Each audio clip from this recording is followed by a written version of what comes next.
tenemos que pensar más en grande y cambiar los diseños institucionales y los procedimientos, hacer una gran transformación profunda. Debemos hacer una autocrítica dentro de los poderes judiciales acerca de cómo estamos funcionando. Todas estas preguntas requieren grandeza, requieren que pensemos en el país y no en los intereses individuales, en los intereses de las corporaciones, en los intereses económicos, políticos. Debemos pensar en el pueblo de la nación, en el país, en la grandeza que necesitamos tener en estos momentos. Y por eso quiero agradecer también, y muy especialmente, a los demás poderes del Estado, que han mostrado un interés extraordinario en apoyarnos en esta iniciativa, empezando por el Poder Ejecutivo, el Presidente de la Nación, los ministros de Justicia, de Seguridad, la Jefatura de Gabinete, los líderes del Congreso, senadores, diputados, gobernadores, porque también existen las justicias provinciales y tienen un rol extraordinario en nuestro país, y no debemos pensar que cada vez que hablamos de los poderes judiciales solo es el de la capital federal. ¿Qué tal, Fargosi? ¿Cómo le va, Alejandro? Gracias por venir. No, por favor. El presidente de la Corte hablaba de profunda transformación de la justicia. Es lo que falta, ¿no? Sí, es lo que falta. Estamos en una situación, creo que razonablemente ideal. La Corte tiene 2 jueces que hace 2 años, que cumplen ahora, a mediados de año, 2 años en su cargo, o sea, están recién llegados. Uno más o menos tarda 2 años en enterarse que lo rodea en cualquier cargo público. Los otros tienen 14 o 16 en el caso del doctor Maqueda. El doctor Lorenzetti hace 12 años que es presidente de la Corte. Tal cual. Es bueno lo de la autocrítica. Yo lo que percibo en muchos colegas es que, claro, lo que dicen es, ¿y por qué no lo hacen ya? ¿Por qué no lo hicieron hace 5 años? ¿O por qué no lo hicieron hace 8? No importa. Más vale tarde que nunca, hagámoslo. Yo tengo una idea por qué no lo hicieron antes. Porque no podían. Porque tenían un poder ejecutivo muy complicado. Hay cosas que se pueden hacer. Lorenzetti sufrió mucho ese poder ejecutivo. Por eso, o sea, aprovechemos, bueno, lo había nombrado a él ese poder ejecutivo, pero, sí. pero aprovechemos que hay aires de cambio y sobre todo una conciencia colectiva muy importante con respecto a lo que es el poder judicial. A la Argentina y al político argentino estándar, el poder judicial en general no lo ha conmovido mucho. Hoy en día conmueve porque nos damos cuenta de todo lo que está pasando. Y sobre todo nos damos cuenta que el poder judicial así no sirve. O sea, el Poder Judicial ha fracasado. No. Si nosotros tenemos un 99% de delitos que no tienen condena efectiva, número del Ministerio de Justicia, si tenemos 60.000 prófugos en la... 60.000. Hay más prófugos que miembros de las Fuerzas Armadas, creo, por ahí, ¿eh? Si eso pasa, el que tiene que ver es el Poder Judicial. Porque hay algo muy importante desde este punto de vista. Nosotros no podemos echarle la culpa al Poder Judicial a los bioquímicos ni a los panaderos. Ellos tienen otros problemas y otras culpas. Totalmente. El Poder Judicial es culpa del Poder Judicial y de los que participamos indirecta o directamente con el Poder Judicial, por ejemplo, los abogados. Totalmente. Entonces, pongámonos el sayo y cambiemos en serio. Por ejemplo, reformemos ciertas prácticas. No hace falta cambiar leyes en muchos aspectos. Yo no estoy nada de acuerdo con los que creen que hay que cambiar leyes. Entre otras cosas, hay que cambiar actitudes. El mero recurso del per saltum, que es ese sistema que tiene la Corte para meter mano en determinados expedientes de manera totalmente legal, puede ayudar para que se aclaren algunos temas. Hoy estamos en el 2018. ¿Se acuerda, doctor Feynman, del año 2006? Es como si fuese ayer, ¿no? Son 12 años. Dentro de 12 años estamos en el 2030. 2030. Todos los que hoy son chicos van a estar en pleno inicio de sus actividades y nosotros seguimos discutiendo el horario de tribunales o si los jueces pagan o no pagan impuestos. En serio, tenemos un atraso en el reloj que es conmovedor. Bueno, a ver, alguien me decía, y la verdad tiene razón, ¿no? Tenemos bancos del siglo XXI y tenemos tribunales, tenemos despachos del siglo XIX, XX. O sea, hay un atraso brutal. Y entre otras cosas, yo creo que tiene que ver primero con que nosotros los abogados, simplifico, abogados, fiscales, jueces, ¿no? Claro. Nosotros los que nos dedicamos a las leyes tendemos a ser conservadores.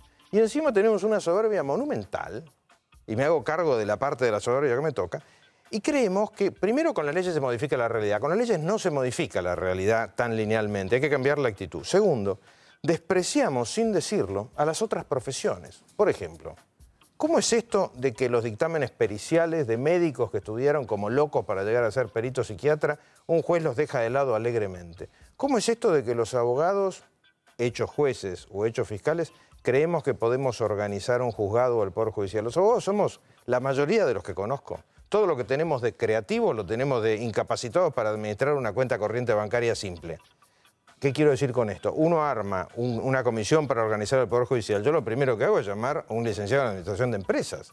No porque el Poder Judicial sea una empresa, sino porque va a saber manejar esa terrible componente, claro, de personas, recursos, edificios, que un abogado lo supera. Bueno, el propio Consejo de la Magistratura que usted integró en algún momento tiene gravísimos problemas de administración. Terrible. Graves. Pero le cuento esto solamente para averiguar datos que son una soncera. Me acuerdo que una vez se me había cruzado averiguar si el Poder Judicial cumplía con el cupo de minusválidos.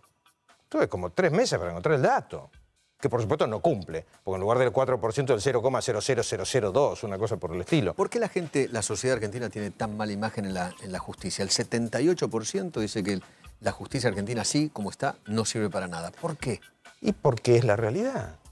Que es increíble, porque lo curioso de la justicia es que está llena de jueces buenos y de empleados buenos. Eso es lo raro. La gran mayoría. La gran mayoría. Pero ¿qué pasa? Lo que no tiene la justicia es organización. Y eso, lo voy a decir clarito, es responsabilidad de la Corte. Punto. ¿Por qué de la Corte y no del Consejo de la Magistratura? Porque el Consejo de la Magistratura, cada vez que quiere meter mano en la organización del sistema judicial, y lo he sufrido en carne propia, así que sé de lo que hablo, la Corte le dice que la cabeza del poder es ella, así que no se metan.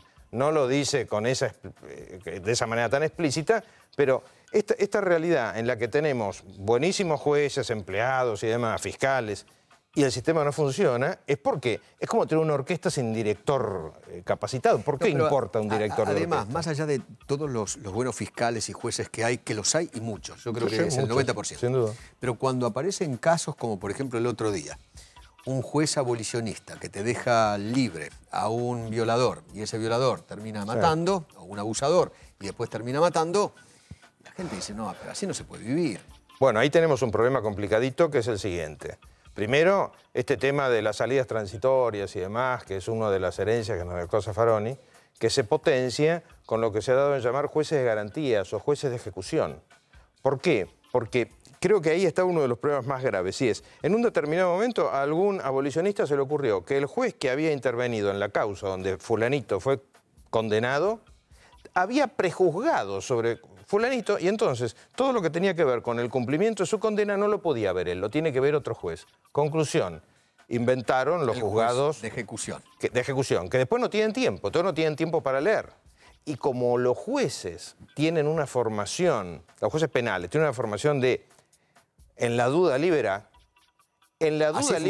sí, totalmente. Ante la duda, liberan. Exactamente. Lo que pasa es que no lo van a decir. Sin leer el expediente. Bueno, una vez no lo van a decir. Axel López, había un juez llamado Axel López. ¿Podemos no hablar de mis fracasos? ¿Podemos no hablar de mis fracasos? ¿Por qué? Axel López fue lo único que logré como pedido de juicio político, pero fue exonerado, fue salvado cuando pasó a juicio político. Bueno, lo defendía Zaffaroni. Lo defendía Zaffaroni, que fue sancionado por el Colegio de Abogados porque no podía defenderlo. Axel López había dicho, yo no tuve tiempo de leer el expediente. Exactamente. Cuando liberó a quien después asesinó a Soledad Barnia, ¿no? Sí. Es uno de los casos, Tatiana Colodies en Chaco. Sí, el caso donde le pedí yo el juicio político fue el de Tatiana Colosiev. El único. Pero venía ya con lo de Soledad Barnia y otro caso anterior. Exactamente. Ojo, Axel López es una buena persona, no lo conozco, pero todos me dicen que es una buenísima persona. Pero el tema es que cuando uno tiene un juez penal, no es un problema de ser buena persona o mala persona, eso lo dejamos para el club. El tema es que nosotros tenemos que incorporar en el sistema penal el concepto de que se nos debe garantizar la seguridad. El principal derecho que tiene el ser humano es el derecho a la vida, y la Constitución habla de que nos tienen que dar la seguridad. Primero le garantizamos a la gente la seguridad, después vemos qué hacemos con los presos, porque si no estamos poniendo el carro delante del caballo. O sea, los Axel López de la vida, o los otros jueces, no sé, ¿cómo se llamaba el de Gualeguaychú? Rossi. Carlos Rossi. Rossi. Sí, después hay otro acá cerca también, ¿no? Por ahí los tipos, como usted dice, doctor, son buenos tipos. Sí, no pasa buenos por ahí. Vecinos, macanudos, Totalmente. cuentan chiste como nadie. Pero el problema es que cuando usan la lapicera, liberan un tipo que después mata. Sí, incluso y esa lapicera termina matando. Incluso hay un problema complicadísimo desde mi punto de vista, no sé qué pensará el colega, y es que los jueces no hacen de manera obligatoria algo que tendrían que hacer, que son cursos en materia de criminalística y criminología. Ejemplo, saber lo que implica manejar un revólver. Le sacaron el cuero en tiras, por ejemplo, a Chocobar.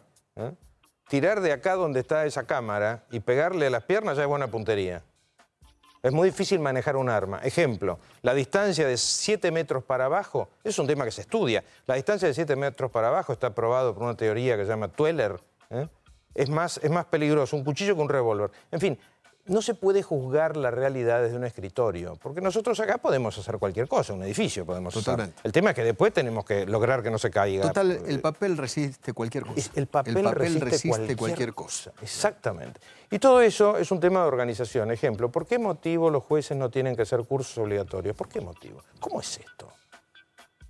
No lo entiendo, realmente no lo entiendo. O sea, de alguna manera a veces tengo la sensación que nosotros somos un país que tiene una enfermedad terrible y es, todos nuestros derechos son más o menos, están débiles. Ahora, los privilegios no los toca a nadie. Es mucho más fácil que el privilegio se mantenga que se mantenga un derecho. Ahora, ¿cómo puede ser que en nuestra sociedad haya más privilegios para los delincuentes que para la gente honesta y para las víctimas? Sí, claro. ¿Puede clarísimo. ser? Eso es el gramscismo, Gramsci, ese comunista italiano que enseñó que al capitalismo se lo demuele desde adentro, que se metió en las facultades a partir de Bacigalupo, Zaffaroni y demás, y claro, hace estragos.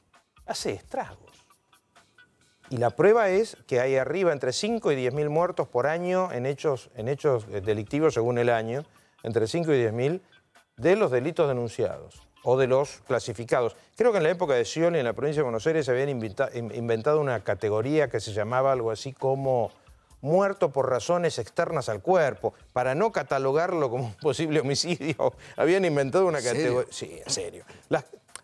La gente piensa mal del sistema judicial y de seguridad porque no lo conoce a fondo. Si lo conociese a fondo, creo que pensaría peor. Mamma mía. Sí, Gaby. Alejandro, ¿cuál es tu visión? Hoy escuché el discurso de Lorenzetti, del presidente de la Corte. Celebro que se trate próximamente el proyecto de reforma del Código Penal. Creo que va a ser muy saludable. Sí. Creo que se hizo un gran trabajo en la comisión que encabeza Mariano Boriski.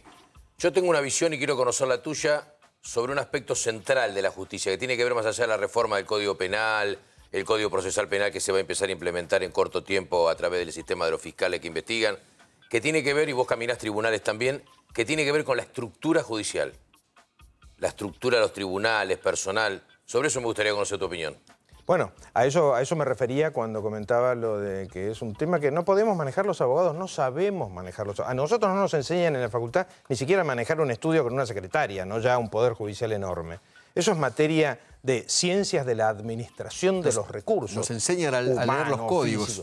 Ejemplo, un tema que la gente no conoce, por ejemplo. Cuando hay que mandar un expediente de un juzgado a otro, con el esquema que tienen todavía muchas áreas del Poder Judicial, es un cadete. Con lo cual, si ese cadete lo agarra un corte de tránsito, cosa que hay 3 posibilidades sobre 4 en la Ciudad de Buenos Aires, con un expediente perdió un día entero. Entonces, esto parece una tontería, no es grave. Sí es grave, porque vos y yo sabemos, y la gente lo sufre cuando su juicio no termina nunca, que las meras remisiones de expediente para otro lleva meses. Y que se prolongan los plazos. Hay cosas que parecen sonzas y son tan fáciles. Pero por eso la informatización va a ser clave. La informatización es clave.